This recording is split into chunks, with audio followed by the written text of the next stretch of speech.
Hello, hi students, my little champions. कैसे हैं आप लोग? How are you? I think you all are very okay and very fine. ठीक है, तो चलिए 25 अक्टूबर का जो टेस्ट हुआ था उसका हम लोगों ने रिवीजन कर लिया। अब हम लोगों का जो अभी आज 1 नवंबर 2025 को जो टेस्ट हुआ है उसके बारे में जानते हैं और उसके टेस्ट का क्वेश्चंस को सॉल्यूशन करते हैं।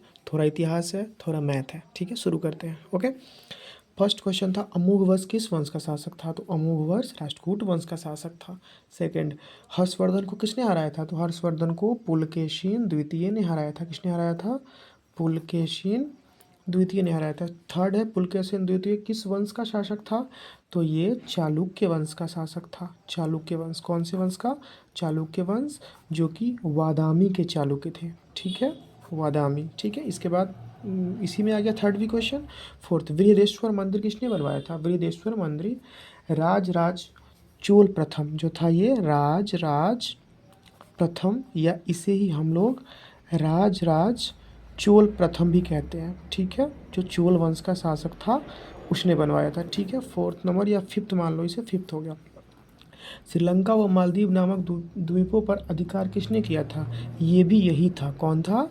राज प्रथम। चोल वंश के बारे में हम लोगों ने बहुत अच्छे से पढ़ा है, उसी से ये क्वेश्चन हमने टेस्ट में लिया था और आपको बनाना था। ठीक है, 6 नंबर क्वेश्चन, विशाल जल सेना का गठन किसने किया था? विशाल जल सेना का गठन, इस पे थोड़ा सा डाउट है। ठीक है, विशाल जल सेना का गठन तो राज प्रथम ने ही किया था, जिसे नौसेना भी बोलते थे। ठीक है, राज प्रथम का गठन जिसे नौसेना भी बोलते थे और जिसे विशाल जल सेना भी बोलते थे, जिसे आगे चलकर थोड़ा बढ़ाया था उसका बेटा राजेंद्र प्रथम ने। ठीक है, फिर सेवेंथ, शोर मंदिर कहाँ स्थित है? शोर मंदिर के बारे में आप लोग जानते हैं। शोर मंदिर तमिलनाडु में स्थित है। कहाँ स्थित है? तमिलनाडु में। ये तमिलनाडु, ये महाबलीपुरम, तमिलनाडु के कहाँ? महाबलीपुरम में। ठीक है, इसके बाद 8 नंबर क्वेश्चन ये था कि तराइन के द्वितीय युद्ध के बारे में बताएंगे। हाँ, तो तराइन का द्वितीय युद्ध 1192 ईस्वी में हुआ था, जिसमें गोरी और वर्सेस पृथ्वीराज चौहान। कौन थे? पृथ्वीराज चौहान। पिछले टेस्ट में हम लोग फर्स्ट के बारे में पढ़ा था, आज सेकेंड है, इसमें ये जीत जाता है। गोरी और पृथ्वीराज चौहान की हार हो जाती है। कौन? हार जाते हैं ये। ठीक है, वो भी अपने ही यहाँ के चंद मतलब कुछ कुछ शासक लोग थे, राजपूत शासक वगैरह, उनसे वो मांगे थे क्या?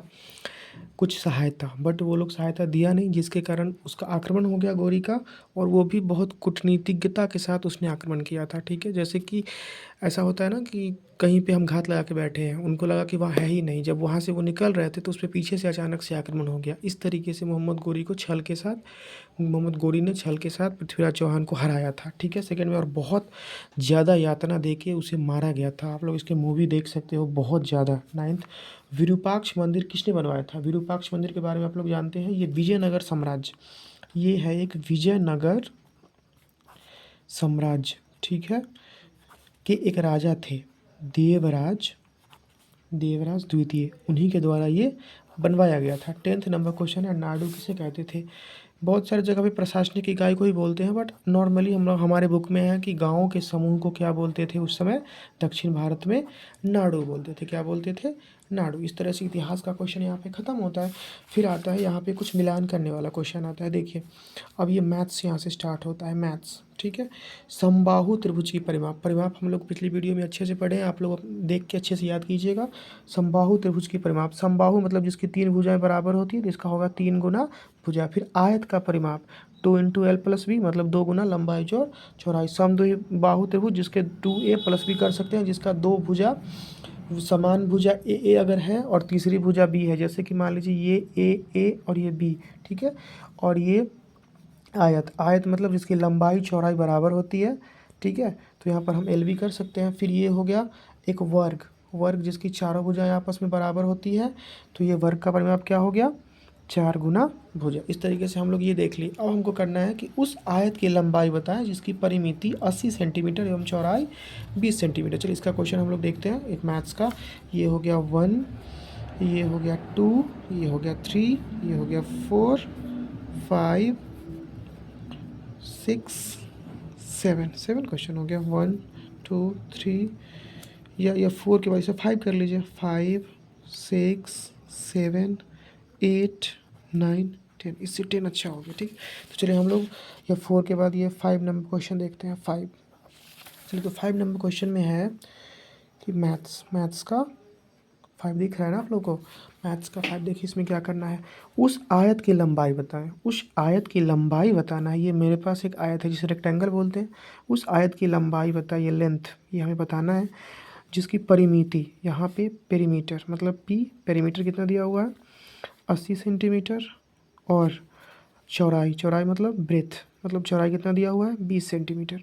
मतलब ये 20 सेंटीमीटर है, ये एल ही हो जाएगा, और ये भी 20 सेंटीमीटर है। हमें निकालना है, क्या निकालना है, लेंथ, मतलब लेंथ मतलब लंबाई। ठीक है, तो ये हो जाएगा, हम जानते हैं कि लेंथ होता है परिमिति बटा 2 और माइनस चौड़ाई। ठीक है, इस प्रकार से हम लोग परिमिति यहाँ पे दिया हुआ है 80 सेंटीमीटर बटा 2 करेंगे। ये मेरा फार्मूला होता है, इसे याद करना पड़ेगा आप लोगों को। ठीक है, इसमें से हमें कितना घटाना पड़ेगा 20 सेंटीमीटर।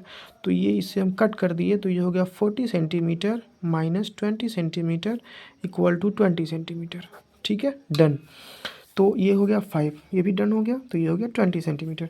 समबाहु त्रिभुज की भुजा बताएं जिसकी परिमिति 24 सेंटीमीटर हो। 6 नंबर क्वेश्चन हम लोग देख रहे हैं। एक समबाहु त्रिभुज है, ये समबाहु त्रिभुज है जिसकी हम मान लेते हैं इसकी भुजा सब ए है। ठीक है, जिसकी परिमिति यहाँ पे अगर मान लीजिए हमको पता है कि समबाहु त्रिभुज की परिमिति क्या होती है, समबाहु त्रिभुज की परिमिति हमें पता है होता है 3 गुना भुजा। ठीक है, तो यहाँ पर दिया हुआ है परिमिति इक्वल टू 24 सेंटीमीटर। तो हमें पता है कि भुजा बराबर क्या होता है, परिमिति बटा 3। ठीक है, तो यहाँ पर था 24 सेंटीमीटर और सिर्फ 3 से डिवाइड कर देना चाहते हो 8 सेंटीमीटर, इसका आंसर हो जाता। ठीक है, ये भी डन हो गया। अब हम लोग देखते हैं 7 नंबर, बहुत ईजी क्वेश्चन था, आप लोग क्यों नहीं बनाए हो। 5.5 इंटू 2.5, इसे यहाँ से, ये यहाँ से पॉइंट अगर हम लोग हटाते हैं तो नीचे 1 होता है, और पॉइंट के बाद जितने भी डिजिट होते हैं उतना 0 आ जाता है। ठीक है, यहाँ भी हो गया 10। अब इसको सॉल्यूशन कर दीजिए। तो हम 55 और 25 का मल्टीप्लाई आप लोगों को करना है, आप कर लो। ठीक है, यहाँ पे ऐसे कर सकते हैं हम लोग 55 इंटू 25 अपॉन 10 इंटू 10, ये आप लोग कर लो। ठीक है, 7 हो गया।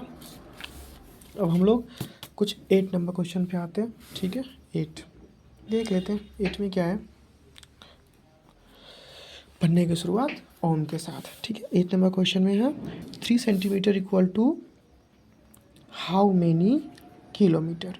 ठीक है, हाउ मेनी किलोमीटर हमें पता है, हम आप लोगों को पढ़ा चुके हैं कि अगर हम वो उसके डायग्राम के बारे में पता करते हैं तो मिली, सेंटी, डेसी, मीटर, यहीं पे हो जाता है ग्राम, और यहाँ पर लीटर। ठीक है, milli, centi, deci, metre, deca, hecto, kilo.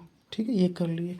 और हम लोग को पता है कि हम लोग नीचे से ऊपर जाते हैं तो 10 से, जितने स्टेप चढ़ते हैं उतना 10 से मल्टीप्लाई होते जाता है। ठीक है, ये देखिए 10 से मल्टीप्लाई, फिर ऊपर से नीचे आते हैं तो 10 से डिवाइड होते जाता है।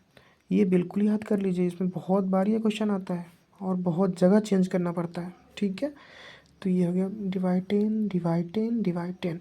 हमें किस में जाना है, देखिए 3 सेंटीमीटर है, हमें सेंटीमीटर से किलोमीटर में जाना है। देखिए सेंटी कहाँ है, यहाँ सेंटी है और यहाँ किलो है। ठीक, हमें जाना किस में है, सेंटी में दिया हुआ है, सेंटीमीटर में, या मीटर हो या किलो हो या ग्राम हो सॉरी, और जाना है किलो। देखिए कितना स्टेप सीढ़ी नीचे की तरफ बढ़ रहा है, नीचे की तरफ मतलब डिवाइड।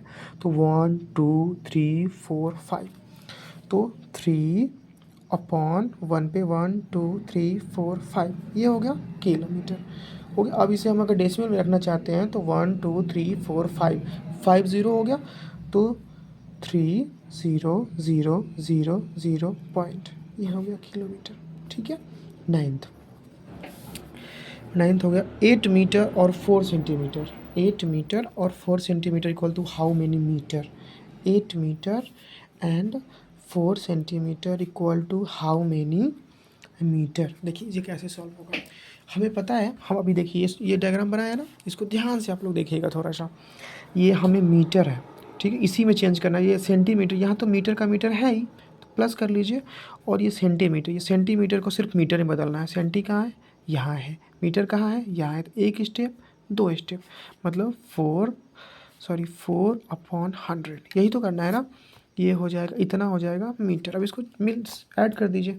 जैसे हम लोग मिक्स फ्रैक्शन को तोड़ते हैं, बताए थे ना कि एक होल नंबर हो और एक फ्रैक्शनल यूनिट हो या फ्रैक्शन हो, तो हम जैसे कि सॉल्व करते हैं वो किसे, मिक्स फ्रैक्शन को तोड़ते हैं वैसे तोड़ सकते हैं। तो 100 और ये क्या हो जाएगा, 100 इंटू 8, 800 और प्लस 4, तो 804 upon 100 metre equal to 8.04 metre. Very good.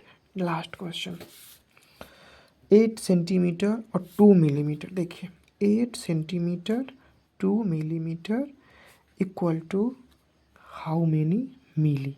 देखिए तो मिली में तो हमें चेंज ही करना है, ठीक है, मिलीमीटर कर दीजिए। मैं फिर बोलोगे सर आप क्या कर दिए, ठीक है चलिए। तो यहाँ पे सेंटीमीटर तो है ही और यहाँ पे मिलीमीटर में हमें चेंज करना है, तो इससे सिर्फ सेंटीमीटर को मिली में बदलना होगा। तो 8 centimetre equal to how many millimetre. देखिए सेंटीमीटर यहाँ है और मिलीमीटर यहाँ है, तो अब देखिए नीचे से ऊपर की तरफ जा रहा है ना, कहाँ जा रहा है, देखिए नहीं दिख रहा है, हाँ तो नीचे से ऊपर की तरफ जा रहा है तो मल्टीप्लाई होगा, तो ये हो जाएगा 8 इंटू 10 मिली और प्लस 2 मिली, तो मिलीमीटर कर दो ना भाई।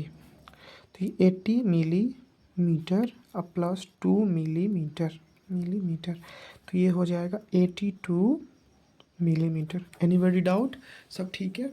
हाँ तो जाते जाते एक मोटिवेशनल क्योट्स, मतलब ठीक है, मोटिवेशन के रूप में थोड़ा सा हम लोग कर लेते हैं। मेहनत इतनी करो, ठीक है, जब तक आसमान आपके कदमों में ना झुक जाए, ठीक है। थैंक यू, आज के लिए इतना ही, हम लोग फिर मिलते हैं कल।